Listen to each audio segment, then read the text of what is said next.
All right, so it is roughly midnight, depending on where you live. It's actually 11:59, and I just did an awesome Q&A answering Jason's and Gerald's questions, which they're actually really, really good questions, even though there's only the two of them. And well, look, this is drunk Q&A. This is my fourth glass, maybe my fifth. I'm not really sure. Glass of whiskey. We're sponsored today. We're not really sponsored, but this is awesome whiskey. And maybe if this idea takes off, I will get sponsored by people who think getting drunk is still a great idea. All right. A little bit sobering though, because I just did this whole thing, which good thing for you who are watching this later. Um, I had a practice run, but I didn't hit record. I don't know what the hell is going on, or maybe it stopped because of battery issues. But anyway, let's get this done.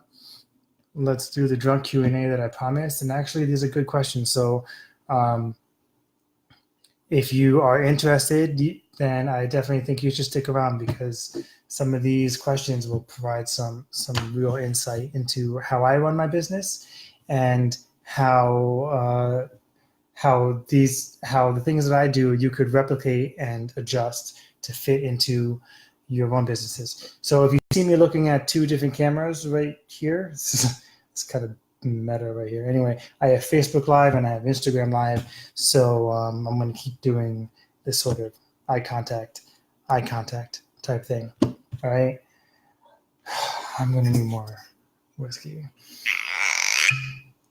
Okay, so if you're on Instagram, then you should definitely check out the Facebook group page. It is a they have a Facebook page, or we have a Facebook page, and we also have a Facebook group which is private, and that is where I get these questions from, and that is where I try to interact and help artists along the way. I'm a big fan of we should grow together, and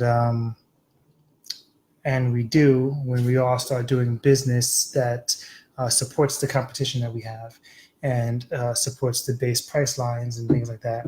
So just think about that. And if you're on Instagram, there's a Facebook page or there's an Instagram page called The Art of Selling Art, and I'd appreciate you going and checking that out. All right. I'm a little bit jazzed while also being significantly mellowed by 6 hours of drinking whiskey. And I've been drinking for 6 hours because this frame right behind me, I don't know what kind of detail you can see it in, is a $1,200 handmade Italian frame that my precious, adorable dog stepped on when it was in the back of my car and put a big gouge in. And the gouge was so significant that the frame itself could not be used. So I had two options, two for you and two for you. Option number one was to distress the frame. I already have some scratches. Maybe if I distress the frame enough, I could make it a whole new product. Now that option cost me $2.35, and that was the initial option. However, it didn't work. It looks fucking horrible. So option number two costs a lot more money and a lot more time, is to resand the whole thing. Now this frame has a double varnish or double stain, where inside the outside dark stain you can see places where it's brighter and more rich but on a lighter end, and there's no way that I could replicate it. So if I wanted to fix the area that she scratched deeply, I would sand the whole thing no matter what. So going ahead and trying to distress it with a chain was a free option, and whether it worked, it didn't work. It didn't work. So I gotta go buy a sander, and so this is over. So I'm really pissed about that because I figured this out.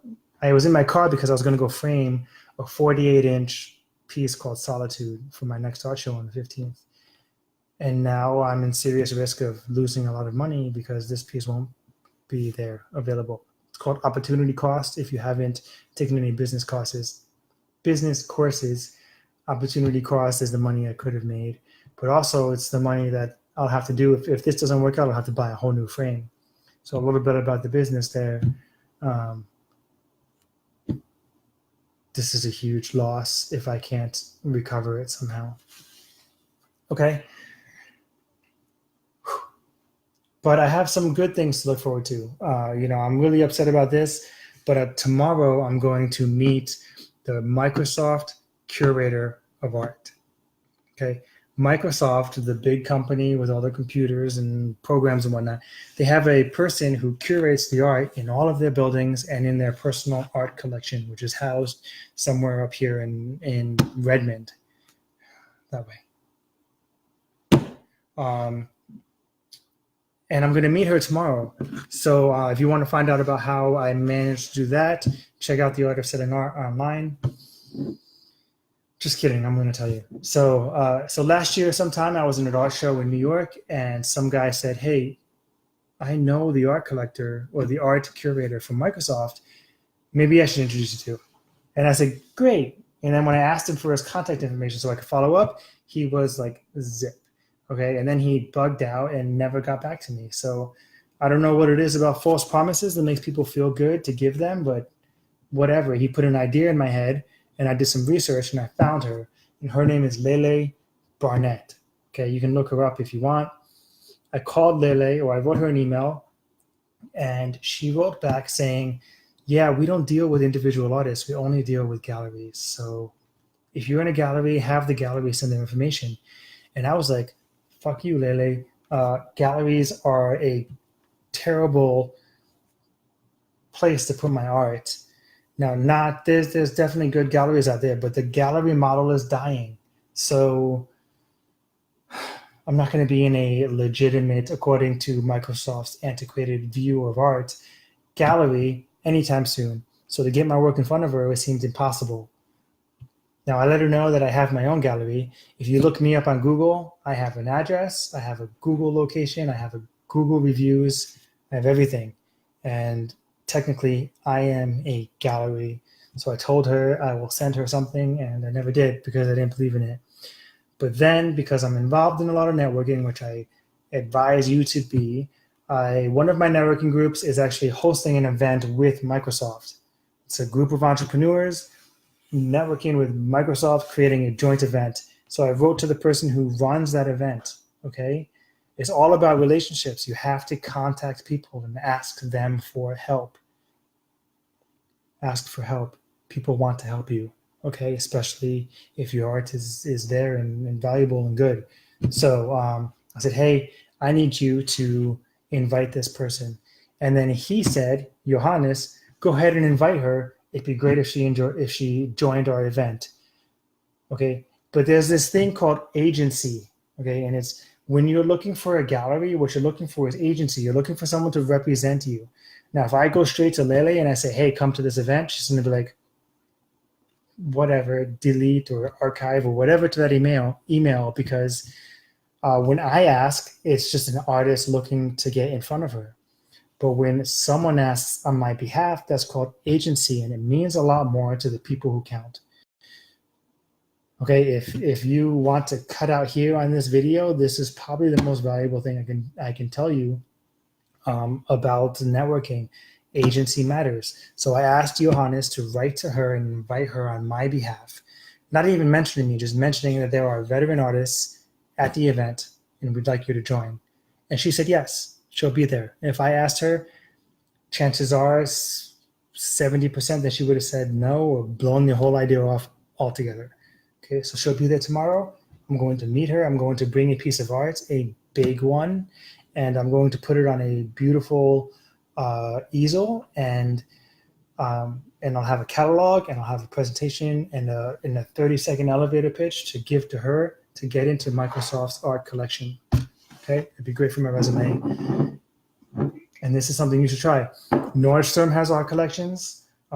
Every large company that does anything philanthropic or wants to give back to the community, they have art collections because really important here is companies get write-offs for supporting the arts.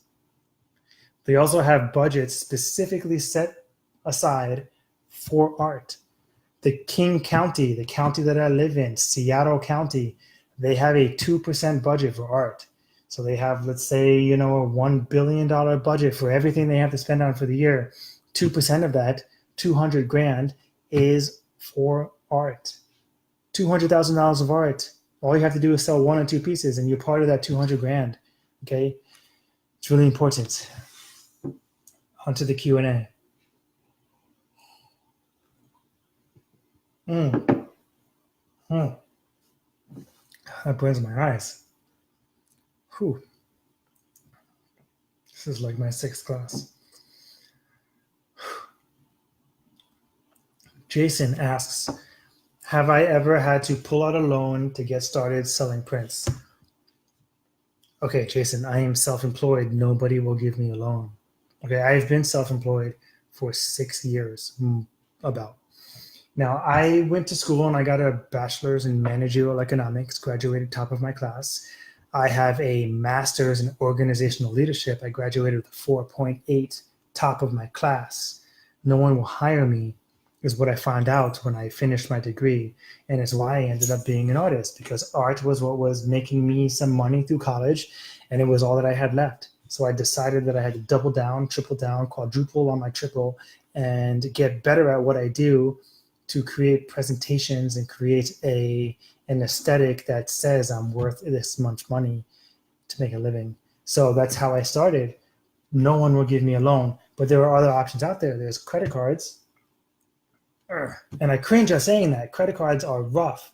You get into credit card debt and it's hard to climb out because the interest rates go up and up. Okay, but if you have a good credit score, you need credit cards to have a business. I mean, you have to have a credit score. And the only way to facilitate your credit score is to take out credit. And the only way to get a big loan in the future is to have a large trade line. And this is a whole different topic than what you're asking, but something you should look into. Anyway, there's some great cards out there. I use Chase for my business. It's a revolving door of credit. So I use my credit card to buy stuff for business. That frame is $1,100. Okay. The big one up there. The bottom one's also $1,200, but it depends on who you buy from. Anyway, revolving door of credit. So I use it with the credit card and then I pay it off. I get the points. I use the points to travel to Vegas, to go to expos and to meet my lawyer in X and Y and Z. I'm using credit cards to fund my business. I can't use a loan because no one will ever give me one. Okay, take it 11 steps higher. The guy who prints this stuff, his name is Robert Park, Nevada Art Printers, amazing, profitable, big company, had difficulty getting a loan for his new house, his like second house, because he's self-employed and writes his own checks. And so being self-employed, the whole establishment that kind of works against you, it's rough. If you have a second job, if you have a consistent income from someone else that is considered stable by the banks, by the establishment, and they can get loans, then yeah, I would have taken out a loan to do some of the things that I need to do.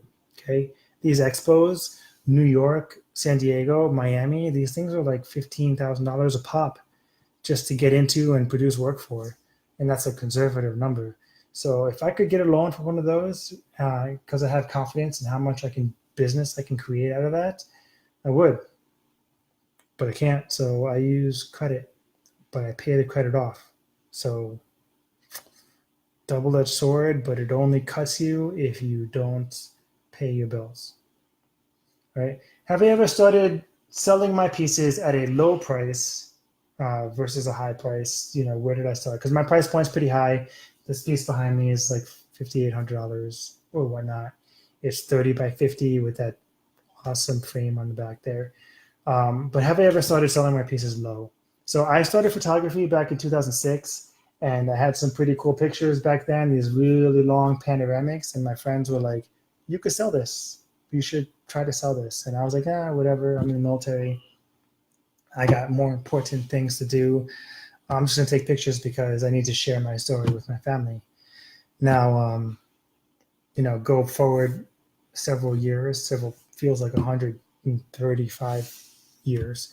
But none of those people who ever said that I should sell my work have ever bought my work. And not a single friend of mine owns my work. So when my pieces were $200, which is I'm thinking what you're asking, I didn't sell much. And when my pieces were $1,000, I sold some.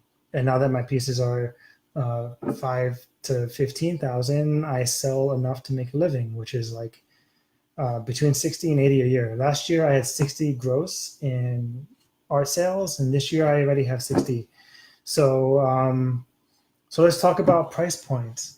Okay, something really important I want you to consider is how much money do you need to live? Now, if you want to make $60,000 a year, $70,000 a year, okay, if you live in a big city, that is the minimum living wage. If you want to make that much money, like net into your pocket, then you need to actually net $110,000. Okay, because out of that extra 40 above 70, that 40 extra $40,000 comes your health insurance, comes your property insurance, and all these other things, your camera insurance, your other bills related to business, et cetera, and you end up with $70,000 in your bank account for the year, and that's where your rent comes from, your child's bills, or whatever. Okay, you need to net 110. That means you need to gross like 150 after cost of printing art and all that stuff, paying commissions and things like that. That is a lot of money. Okay, can you make that much money selling prints for $200? I can't. I don't have that kind of volume. My work is not that popular. Honestly, I don't. I mean, my work is popular. I sell enough, but I sell like 10 to 20 pieces a year, average like 13 to 17. So, at a $5,000 to $10,000 price average, then, I make $70,000 to $80,000 a year. And that's gross. So, and then, I make licensing and things like that. So it's, so when I started selling pieces at a low price, I couldn't make enough money. Now, if this is a second income for you, third income, hobby income, you just want to pay for your gear, perhaps you can sell at a lower price. So think about it. Think about your market and the people you're trying to sell to. But for me, aiming at a career in art, I am aiming for an upper echelon, upper middle class to higher clients. That means my price has to be up there. Now, here's a really interesting thing. I had an awesome client meeting 2 nights ago. I brought a few test prints to their house. I shared with them whatever. We had some drinks. It was actually whiskey, and all those great things. But the guy who is my new collector, who is going to buy 2 more pieces, another 12 grand from me, with discounts, which I talk about in my. So you have the sale now. Now what? Anyway, he is he's a salesman for software, and he told me, I really think you have a great thing going here. Your business is set up really well, and I really think that you're headed in the right direction. And one of the reasons that I saw your art is because your presentation was one standout from everything else I was there. So if you see my complete guide to art fairs, check it out. It shows how I did all that. But the other thing was at the price point. People will pay you for what you are worth. It's a really important thing to conceptualize, internalize, and then act upon. If you say your work is worth $200, then they will agree with you. I say this piece is worth $5,850. They think, okay, I will go with you. And I have the presentation to match it, along with the awards and things like that, and the publishings and things like that. So they say, yes, I believe you, and I'll pay for it. This piece is sold. All right. Anyway,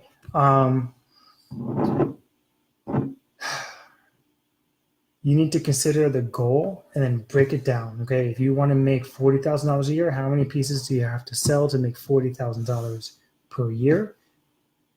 That means you're going to price your piece at this much. Okay.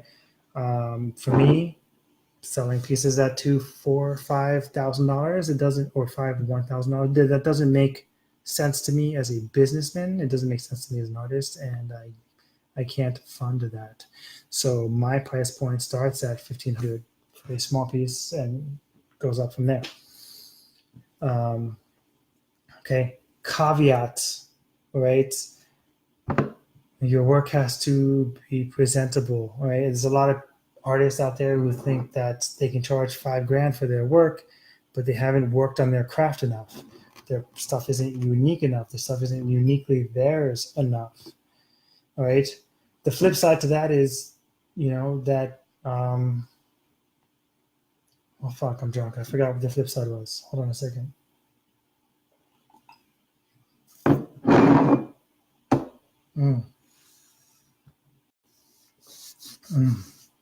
So, forget the flip side to that. Okay, people will pay you for what you're worth. You need to internalize that, decide what you're worth, and then ask for it. And then go to the people who can afford it. That's the marketing side. Decide what your product is worth. Go to the people who can afford it. All right. So next question. Have you ever worked with interior designers in marketing networks? Okay. Jason, bless his heart, said, I think he hates interior designers. Now, Jason says that because several months ago, I had a very big $7,000 or $8,000 sale, somewhere in between there.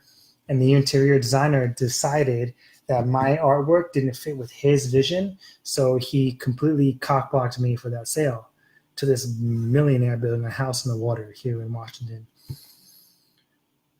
Man, I hated him for that. But the point is that interior designers have their own vision for what they think their place should look like, their client's home should look like. And a lot of times they will completely derail their client's desires in order to create their own vision. And if that doesn't include you, they will block you. They will step in front of you, and they will corner you out, cold shoulder you. So I have a huge distaste for designers, especially in middle tier to lower tier designers. Higher end designers, if I can get to them before they start their next project, then there's something working. There's some working relationship there. And it's just before the whole space is conceptualized with the client, then I can get a sale, okay? But for the most part, interior designers I have found have been a complete waste of my time and effort. And if you happen to be an interior designer and you watch this, well, and that depends on the type of art you do. Let me say that for sure, because I went to the Market Expo in New York, in Las Vegas, and there's a whole bunch of art that sells down there, but it all sells in the $300 to $1,000 range, and it is all high edition, if not just replicated art that is super generic, but fits certain aesthetics very cheaply, because interior designers don't want to add to their client's budget by putting in original art. That's the other thing. They don't want to spend that much money that it requires to support purchasing original art. So that's tough. Okay, so I don't hate them. I just have decided that I'm not going to work with them any longer. All right. The last question on this list was completely out of left field. Why does the focus solely on STEM reek of stale fart? Doug, I have no idea what the fuck you're talking about. Okay, when you say STEM, I think of medical research, which I have no claim to actually create any sort of discussion about. It has nothing to do with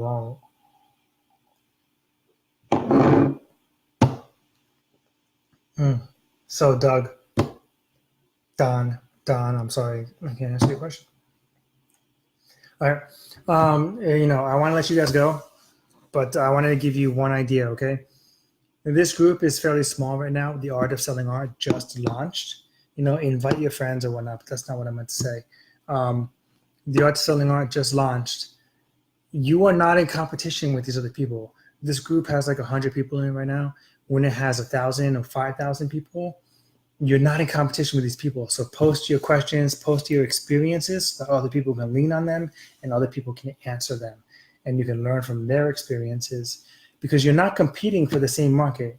There's a guy down the street, like in Sammamish, a few miles from here, who sells a lot of landscape work, who might consider me a competitor, but I don't consider him a competitor because we are targeting different market echelons, okay, different market striations. I'm targeting up here, he's targeting here, you know. So I don't feel like we're targeting each other. We're not in competition. I would love to work in cahoots with him, okay? But I don't really see that happening because I feel like he feels we're in competition. You are not in competition with the other people in this group. $4 billion, $4.8 billion of art was sold last year online, just online. Excuse me. Just online, $4.8 billion.